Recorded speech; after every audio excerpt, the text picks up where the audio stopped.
The right to social security and the right to food are complementary and interdependent human rights. Any nation with social protection program has a crucial impact in ensuring access to food and other basic human rights that lead to a better standard of living. Well, the federal government is not oblivious of the need to strengthen safety net programs to ensure that vulnerable families have access to food, by raising the bar on food security with a clear state of emergency to stem rising food scarcity. Now, to sustain these efforts, there are bottlenecks that must be addressed, like improving supply chains to reduce post-harvest food losses, improve hygiene and food distribution channels, and promote better link of production and consumption. No doubt, this will pave ways for employment opportunities, increase income for farmers, and contribute to economic growth. The nation has what it takes to propel action plans towards food security because of its vast arable land across the country. There is need for improvement at subnational levels to reinvent the wheel on food sufficiency, to accelerate growth already put in place to be in tandem with best practices in food production. This can be achieved with the right policies, programs, and of course, strategies. However, to enhance sustainability plans on food security, there is a call for active participation of all stakeholders to secure long-term sustainability plans, especially at the subnationals. On Weekend File tonight, we will be looking at food and social security, role of subnationals. Don't forget, we'll also bring you reports filed in by our correspondents from across the country. Our guest is Ayobami Oyalowo, a political economist. Thank you for joining us. This is Weekend File. I'm Ruth Aguele. First, we'll begin with the news.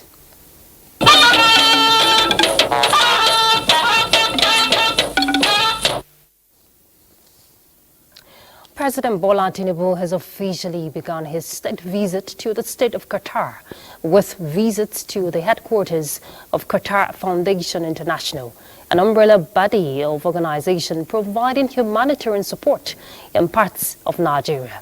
Let's get details now from State House correspondent Musbahuddin Wahab. The city of Doha felt the presence of a president of the largest economy in Africa as he stepped out for his state visit. And as the authority conducted the Nigerian leader and his team around, it was first to their place of pride, the National Museum of Qatar. With exquisite exterior architectural design and immersive interior, the space represents a classic edifice only of its own class.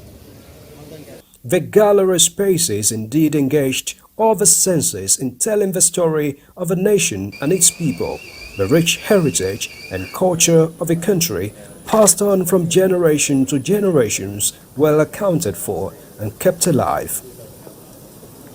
The Qataris say the center does not only house their history, but it is also part of their journey. President Bola Tinubu is the first Nigerian leader so honored with such a journey back in time through the evolution of the state of Qatar.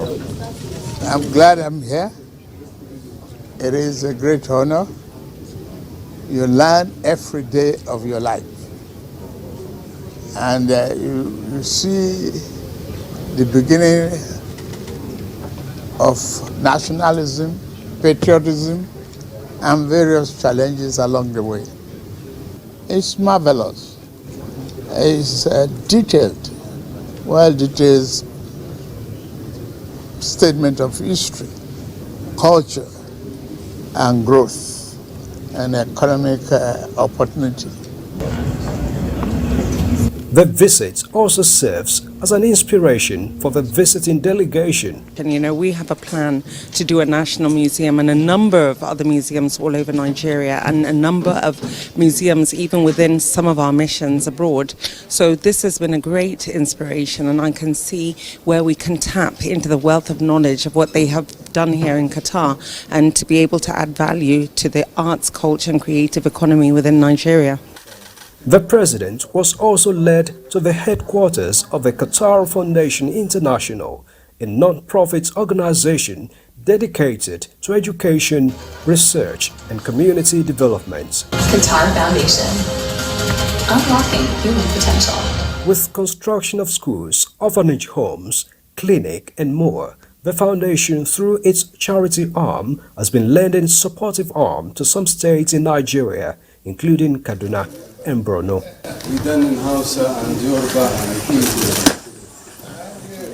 I think the presence of the President of Nigeria will push forward the Qatari Foundation to broaden their support to Nigeria, especially in the areas of education, health, as well as community development, most especially in the areas of research. The delegation see a future of a wider collaboration in knowledge sharing between the two nations. From Doha, Musbah and Wahab, NTA News. Chairman Nigerians and Diaspora Commission, Abike Dabiri Erewa, has been recognized as the first Nigerian recipient of the esteemed Bridge Builder Award by the Diaspora African Forum, that is DAF Awards 2024 in Ghana.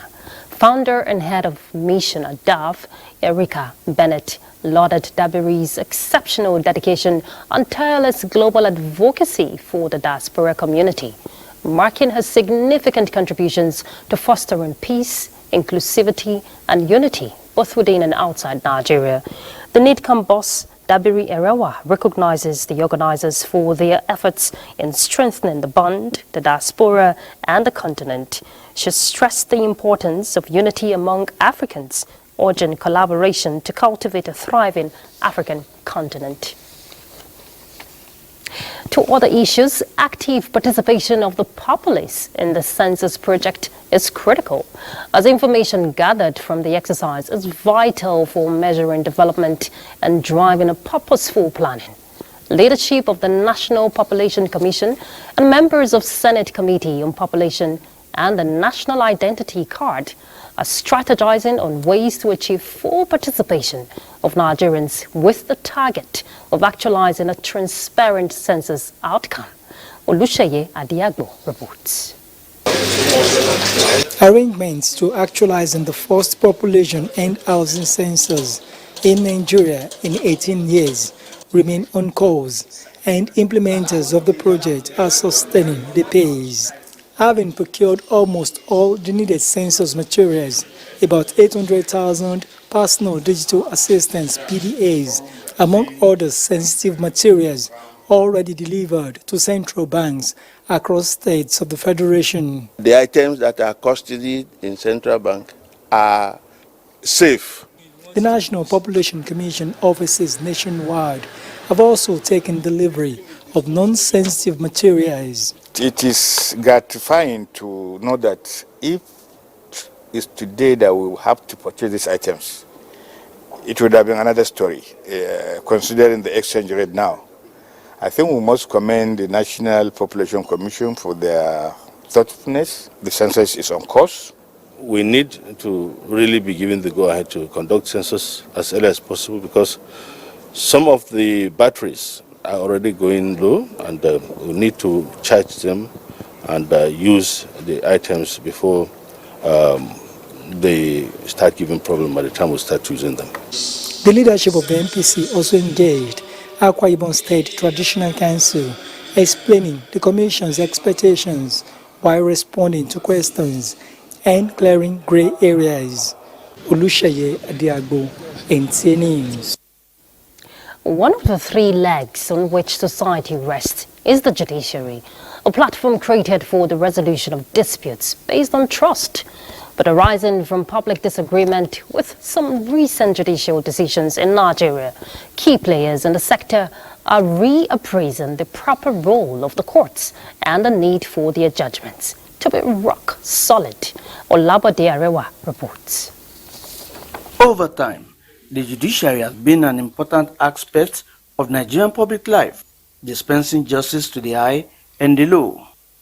Despite the realization that judicial officers are human and therefore infallible, some query the judicial decisions that do not align with their preconceived mindsets, creating doubts about the judges who delivered such verdicts. This issue was brought to the fore at the Open Society Foundation's TAP initiative, a discourse on promoting judicial integrity.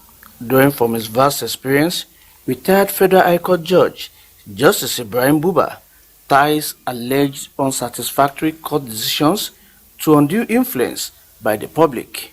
The impact of judicial accountability and public trust in the legal system underscores justice, equity, rule of law, and justice delivery sectors. The forum took note of the UN Office on Drugs and Crime 2022 working paper that recommended merit as the key determinant for appointing people into judicial offices. Additionally, judges in Nigeria are often subjected to various pressures that can compromise their ability to perform their functions efficiently and effectively.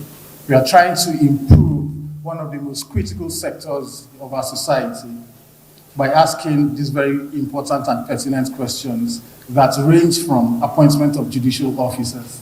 As a way forward, the legal practitioners present reminded themselves of their oath to be faithful ministers in the Temple of Justice as their way of helping the cause of justice to remain on the right path. Olabodarewa, NTA News. The Nigerian Institute of Electronic Engineers has honored frontline engineer Felix Olu as the 21st president of the body. Christina Akonde reports that the investiture is in line with the body's tradition. Saddled with promoting professional competence through development of sustainable electrical and electronic solutions, the Institute has been harnessing various specialized fields of power engineering, broadcasting, amongst others, to further the nation's development. Currently, a subsidiary of the Council for the Regulation of Engineering in Nigeria, COREN, NIEEE, recognizes outstanding members to show competence in leadership. In this regard, Engineer Felix Olu was invested as 21st president to lots of fanfare.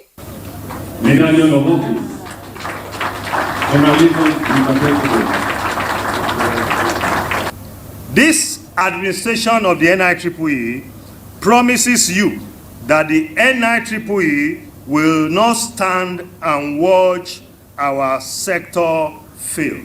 We have to develop manpower for the technology, and that is where NIEEE comes in. We have to be more involved in innovative research. We have to be more engaged in innovative research so that we can rescue this dying nation from the hands of our enemies. With 35 chapters across the country, the body aims to leave enduring landmarks in the polity for sustainable economic development. In Abuja, Christina Akonde, NTA News. The more than 40 million micro, small and medium enterprises in Nigeria, responsible for about 90% of businesses and workforce, will soon experience a massive digital boost, we hear. Now, this is as the National Information Technology Development Agency, that is NITDA, and the Small and Medium Enterprises Development Agency of Nigeria, SMEDEN, signed a memorandum of understanding to partner in leveraging digital technology to improve MSMEs' productivity and reach, which will facilitate job creation and economic boom.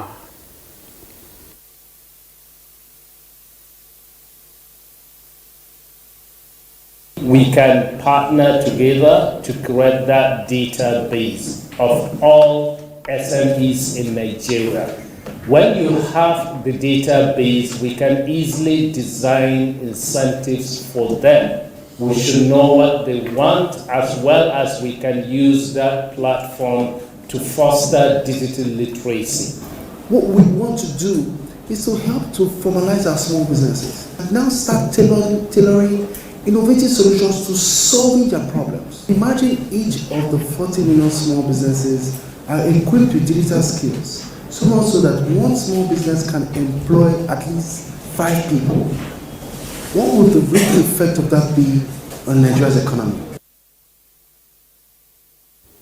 Now a look at the ICT and fighting crime. The Minister of State for Police Affairs, Iman Suleiman Ibrahim, is calling for international partnership in the fight against cybercrime in Nigeria. The minister made the appeal during a visit to the Nigeria Police Force National Cybercrime Center in Abuja. Francis Pham reports.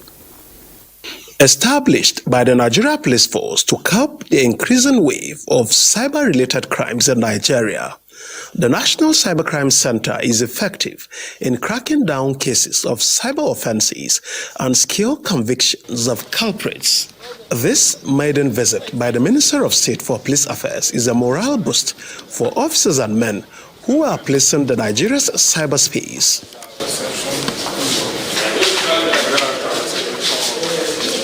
What I've seen is a drive for excellence. I must applaud the director and the team for a job well done. This team that we have here can crack any cybercrime in our internet space. And we'll continue to give them the necessary support, back them up with the right kind of policies so that we're addressing this challenge. So many people believe that it's a hopeless situation when someone is involved in cyber attacks. But my message is, to let them know that there is hope. So whoever that for the victim of a crime, sure, feel free to report to Nigerian Police Force National Cybercrime Center. Of course, we are here to help. The minister also held a meeting with the operatives of the center and encouraged them to up their game. In another development, the Nigeria Police Force has reiterated its commitment to prosecute an Anambra-based lawyer, Mrs. Adachuku Okafo, who allegedly carried out domestic violence against her maid. Parading the suspect in Abuja, the force says it has zero tolerance for domestic violence and abuse of minors. No iota of the incident will be swept under the carpet, and we're sure that justice is served, and this should serve as a note of warning to those who use little children for child labor in the first place. She's a lawyer, she knows best. The 10-year-old victim, the police disclosed, is currently on admission receiving treatment at the Enugu General Hospital in Anambra State. Francis Pham, NTA News. The chairman and chief executive officer of the National Drug Law Enforcement Agency, NDLEA, Brigadier General Mohammed Buba Marwa, says the agency will continue to drive its mandate on reduction of drugs supply and demand to the fullest, attributing the agency's seizure of its highest heroin package to commitment of NDLEA's personnel. The NDLEA chairman, who said this on the sidelines of the recently concluded retreat for the signing of performance contract by heads of agencies and parastatals under the Federal Ministry of Justice held in Abuja, made a special presentation on the well-coordinated operation that led to the seizure of the agency's largest single heroin consignment, weighing 49.7 kilogram, with a street value of about $25 million as its worth. This recent seizure is a testament and a warning to the barons and the cartels that however you conceal it, however you move it on land, sea or air, the NDLEA will get you and you face the full wrath of the law. We are very encouraged with that seizure, as was the case with previous seizures. We'll continue on our mandate to the best of our ability. General Marwa, while applauding the sacrifices and efforts of officers and personnel of the NDLEA, commended President Bola Tinubu and the Attorney General of the Federation and Minister of Justice, Lateef Fagbemi, SAN, for their support and encouragement to the agency. All right, we'll take a break now, but when we come back, we'll begin our conversation on food and social security, the role of sub-nationals. Please don't go anywhere. Welcome back. Before we begin our conversation on food and social security, the role of subnationals, we will bring you some reports. The federal and state governments have rolled out various programs aimed at improving the social and economic well-being of smallholder farmers with a view to encouraging large-scale production. This is coupled with the intervention coming from development partners within and outside the country. In this report, Musa Baba Aliyu takes a look at social security and its impact on food production. Miriam Okun is a native of Akbobio local government area of Cross River State.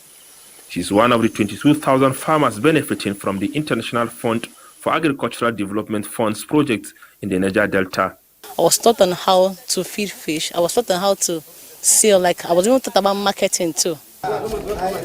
Similarly, these farmers in Kafin House local government area of Jigawa State are beneficiaries of the Agricultural Transformation Program of the African Development Bank ATAS-1.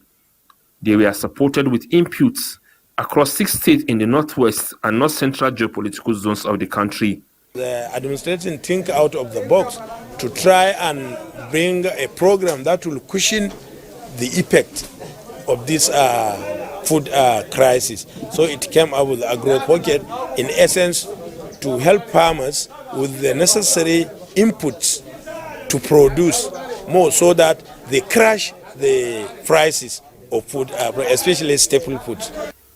Agriculturists are of the view that such support encourage smallholder farmers to produce more.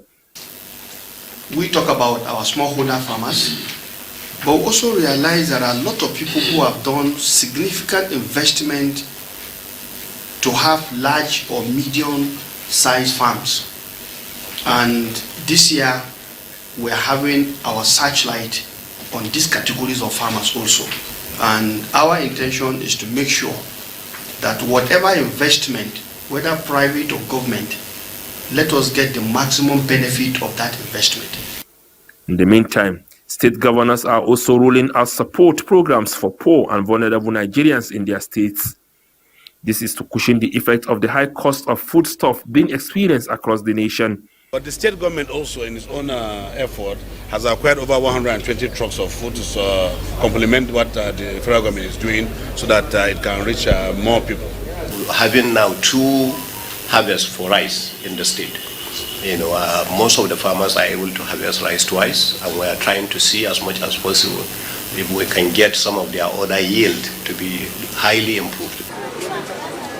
However, recent market survey indicates that the prices of grains are gradually increasing in some informal markets against what was being observed in the last couple of days. The affected grains include maize, sorghum, millet and beans. Musa Baba Aliyu, NTA News. All right, let's begin the conversation on food and social security. The role of subnationals. We have our guests in the studio, Mr. Ayo Bami Oyalowo. He's a political economist. Thank you very much for joining us on Weekend File. Thank you for having me. Good evening. Good evening to you. Now, when people have, social safety nets, of course, they're guaranteed of food security. But we see the rise in, food prices, and we see that affecting poor households directly. Yes, we've seen some interventions by some state government, but from your assessment, how would you assess the role of state government, in creating these interventions in the aspect of food and social security? Well, I think the state government have the largest role to play in terms of food security, because they are the custodian of our land in Nigeria, all by the Act of Land Use Act. The entire land in Nigeria belongs to the state. And I remember under the immediate past administration, some states have become well known for some product, especially products like rice. We remember the Kebi rice that was very popular then. And that's why it's still surprising that in under less than a year where we are. And for me, I think a lot of things need to go into finding out what suddenly caused the massive food inflation we have just started to experience. However, like I said, the state government has a lot of role to play. That's the subnational, because in the north, for instance, where you don't have so much rain, there have been systems that have been put in place where you have irrigation to farm, and such irrigation system has given rise to 2 sessions of farming every year. We have both the dry and the wet season. So why we suddenly have this food security challenge is what I really can't understand. So, but I think the state government must wake up to its responsibility, because Nigerians must be fed. And when people are no longer hungry, that's when you can start talking about development and some other aspect of human life. So we must feed the people first and foremost.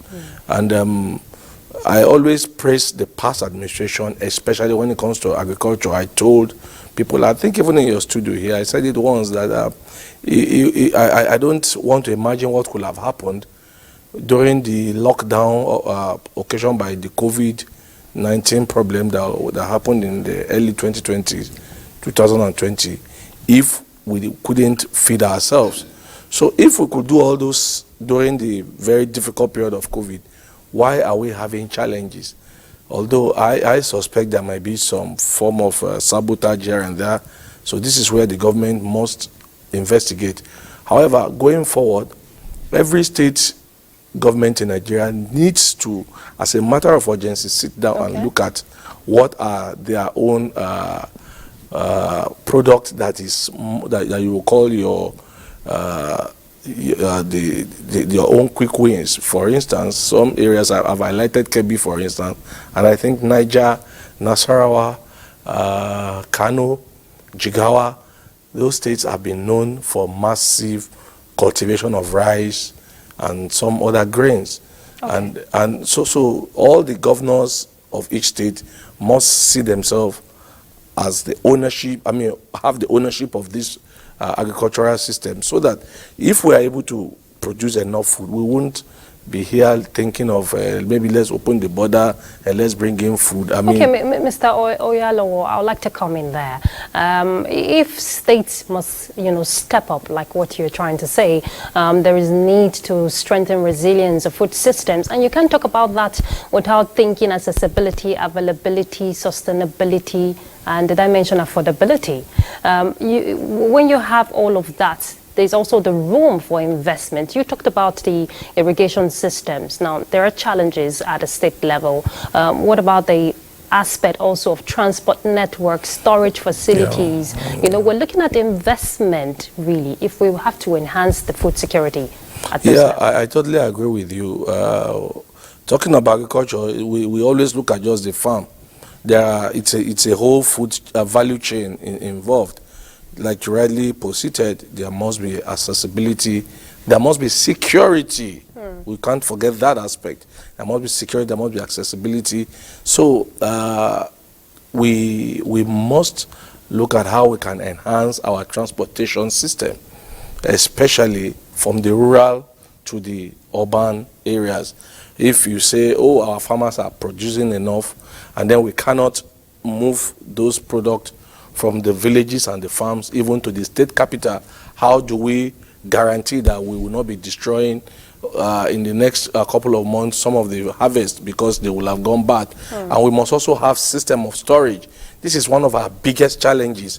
I don't want to call product, but we all know that at a certain season, some things will come in. Okay, let's even use tomato, for instance. At a certain time, you find out that a basket of tomato will go for as low as a few thousand. And because of our poor system of storage, after some time, you find out that same basket of tomato will go 3-4 times the normal prices. So these are the challenges that I think the government must find solution to, and it must be done in partnership with the development partners and private sector. And this is where agency like the Bank of Agriculture comes in, like I also said, and I will say it here, the CBN should not have been the one that sit down to run the Anchor Borrowers Program, because you cannot be a development bank when you are the bank paying the money. The CBN could have easily said, okay, Bank of Agriculture or the NASA, take this successful amount, let's do this and this with it, so that when you have done it, we can sit down and analyze, investigate, audit, and query what was spent and how. So we must bring in the development banks, the Bank of Agriculture, for instance. Maybe the NASA that was created for this kind of thing can be overhauled, getting proper management who understand it, who are not corrupt, who will work for Nigerians, put good people there, and then fix that area so that the agricultural value chain can start from A to Z. Because you don't just look at the farmer and the planting season and the harvesting season. You must look at development of good seedlings that will give you high yield. You must look at giving farming inputs and implements, such as maybe the seedings, the fertilizers, the chemicals to clear weed. And then when you finish that aspect, you must look at how to market it, which is also a challenge. I know in some countries there are systems where all farm products are brought into a centralized system where you can now distribute, you pay the farmers so that they don't lose money. So these are things that we must sit down, and those are policies that I think the federal government must now, this is where the federal government can come in terms of making policies for our agricultural product. This is what we're going to do, this is how we're going to do it, so that farmers are not seen as poor people. This is one of the challenges, because farmers are seen as poor people. Nobody wants to farm. Young people think it's a dirty job. And but if we truly handle farming... It's beyond that, Mr. Oyalawo. It's beyond that. Exactly. Of course, it's a new dispensation. And we're already feeling the body language of the present government declaring the state of emergency on food security. Let's pause with this conversation. We'll take a break. We're back. Stay tuned. Welcome back. We'll take one more report before we pick up with our conversation on food and social security, the roles of subnationals. The prevailing economic challenges in the country is said to require a coordinated approach from the subnationals to complement federal government interventions. And Nasarawa State is among the states implementing various social safety nets to cushion high cost of living. Let's hear from Aliyu Tijani. Social investment program designed by the state government, which include cash transfer of 7,000 naira to 6,000 vulnerable persons for 2 years, currently being implemented. First phase that targeted 3,000 beneficiaries completed. What we hope to see is, by the time we're exiting our beneficiaries from the program, we're expecting to see at least quite a number of the beneficiaries are better off from the time they started or they were engaged in the program. And we have so many success stories on that. In addition, the state government, through the NG Cares, with the disbursement of 10,000 naira each to other indigenous persons across the state, is to be rolled out. This money that we start business with, it will help me a lot. We are very, very appreciative. I know this money will help me, my business, and my family. Cash award of 10,000 naira is currently being paid to state and local government civil servants, while pensioners benefit 5,000 naira monthly.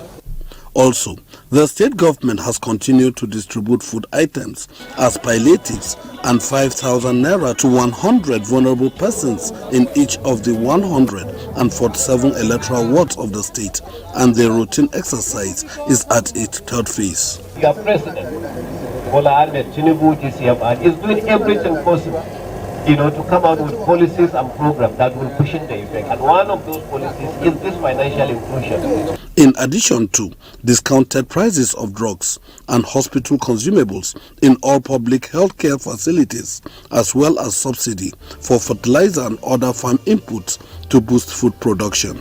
The unemployed are not left out, as the state government is empowering more than 2,000 youth with skills for self-reliance in Lafia. Aliyu Tijani, NTA News. All right, let's pick up with that conversation, Mr. Oyalo.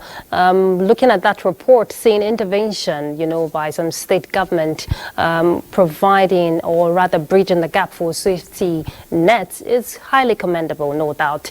But having a streamlined approach, you get to see the over-dependence on certain commodities. Now, you earlier talked about credit facilities to the smallholder farmers and all of that.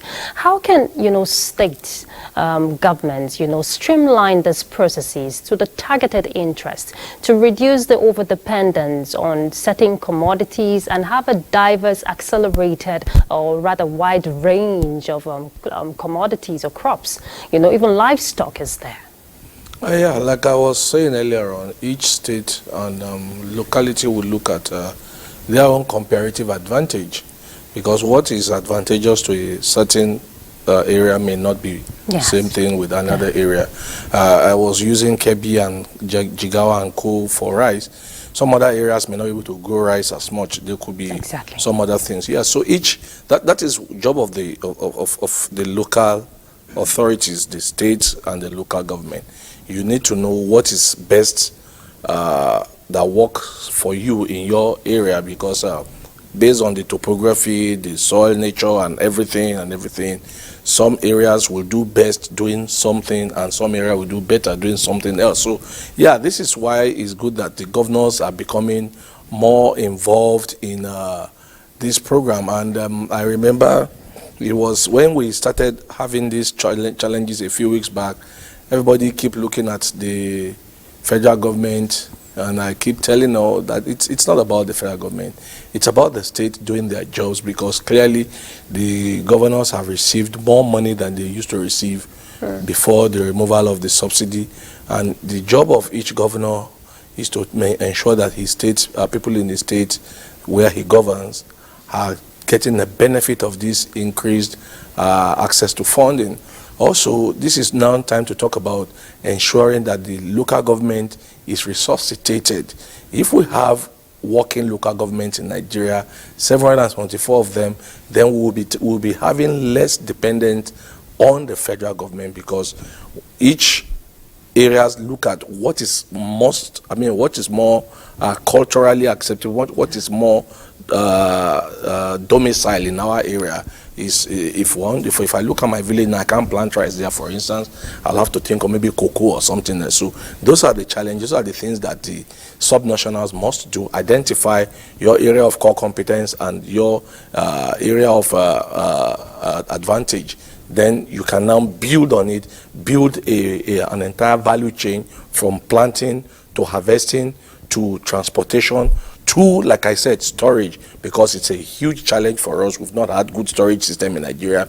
That is why when we harvest some product, it gets bad over time because there's no proper storage system, and then you sell it at a terrible price. Then in a few months' time, that same product now becomes as expensive as if it's a piece of gold. So those are the things that the government can work together with the federal government to say, okay, let's have storage for this kind of product. We need to identify the things we produce, the things that cannot last for a long time, that we need to, the way we can store them. Some will have to be stored in cold areas, some will have to be stored in a maybe dry area. So those are the challenges, and those are the things I expect the governments to be looking at, the subnational governments to look at, and ensure that they work out a modality to ensure that this works for Nigeria over the long period of time. And also beyond that, let's not forget that we want to export this, Yeah, we'll first have to feed ourselves before we export. But there's also this just before you conclude your yeah. thoughts, because I'm going to ask you the final question. This is also where policy and regulatory reforms, come to play. Beyond the documents, we always see these policies, practical steps, the need for advocacy. So marry that with what you were going to say. Yeah, that is, I've been talking about the states, and now policy aspect would have to come from, whatever the states have come together to do, the federal government now have to come up with a policy that works for the good of all. And I want to talk about exploitation. This is an area where we are actually lacking. From analysis done, Nigeria is the largest producer of yam in the world, yam and cassava. But if you go to London, where there are a lot of Nigerians, for instance, the UK, for instance, people are buying and you will hear Ghana yam. But sincerely, most of these yams are actually Nigerian yam. But what we have not done is to learn how to market our product. So what happens is some people move it through the land borders in maybe illegal or I don't know whichever way, find itself in Ghana or Cotonou, and then it lands in the UK or US, and then it becomes Ghana yam. So these are the areas where we need to formulate policy in terms of how we want to handle our agricultural product and how we want to work on exporting and generating foreign earnings from our agricultural product. We have some of the best products. I use yam and cassava, for instance. Nobody on this earth can produce enough yam and cassava like Nigerians, and of very high quality and high grade. In fact, some of the highest grade of cassava is from Nigeria here. So we have to sit down as a country and make up our mind. If we're going to be exporting these things, what are the ways we're going to do it? So these are the challenges that the federal government can now put in place, policy that is workable. Like I said, we have plenty papers, but the ones that can actually work and make sure that money comes back into the pocket of the farmer, so that people don't see farming as the job of old, tired people who are poor. Farming is a lucrative business. Very lucrative. We must see it as a great business. We must see it as a way of life, so that young people will embrace farming in his modern, in a modern way, Indeed. and earn money, and they can compete with their mate anywhere in the world. Okay, Mr. Oyalawo, indeed, and this is a wake-up call, of course, at the sub-nationals to step up, and when you step up, you step in to bridge those gaps for value addition at the value chains of agricultural sector. Thank you very much, Mr. Ayobami Oyalawo. He's a political economist. Thank you for your time on Weekend Thank Bar. you for having me. All right, we'll take a break again. We'll be back in a moment. Welcome back, and this is the part where we bring you a sports update. The Nigeria under-18 women's handball team will face Kosovo in the final of the youth category of the IHF Women's Trophy Intercontinental Phase on Sunday morning. The Nigerian girls defeated host Uzbekistan 32-28 in a hard-fought semi-final on Saturday morning to book their place in the final. Back home, the 8th General Assembly of the Organization of Military Sports in Africa has ended in Abuja after days of deliberations on programs and policies to develop and unite Africa through sports. President of the body, Major General Mikanu Abdullahi of Nigeria, was unanimously re-elected for another term in office as attention now shifts to the African Military Games in Abuja this November. Because we're going to host, which means we are going to prepare, and we're doing a lot to ensure that infrastructurally we're ready, and then the athletes will go into training quickly. And Nigeria is always known in the world over for sports. The military is no different. We're going to show that even military men will still have very good sportsmen that will bring laurels to Nigeria. The aim of developing CISM and OSUMA is to bring all the officers and soldiers in one harmonious whole for the common good of all of us in the field of sport rather than in the field of war. In England, Liverpool ended their City ground curse with a 1-0 win over Nottingham Forest to move 4 points clear at the top of the Premier League. Tottenham came from behind to defeat Crystal Palace 3-1, while Chelsea managed a 2-2 draw against Brentford thanks to Azor Dizazi's late header, with Newcastle United returning to winning ways following a convincing 3-0 win over Wolverhampton Wanderers at St James's Park. With sports update, Bade Adeleye, NTA News. And before we go, let's check out Sunday's weather prospect. More moisture surge into the country in the next 24 hours, although the extreme north are still expected to experience some level of dust in moderate visibilities by Sunday. The central cities and the southern half of the country are expected to have some patches of clouds with sunshine intervals, and also prospects of morning thunderstorms are expected over some parts of Lagos State. Bulk of the weather activities are expected by late afternoon into evening hours over most places within the southern region, extending to parts of Nasarawa, Kogi, Benue, the Federal Capital Territory, Kaduna, and the southern parts of Taraba State as well. The air quality index shows unhealthy air across most places within the northern region. I remain Joyce Ogunleye. Please join us again.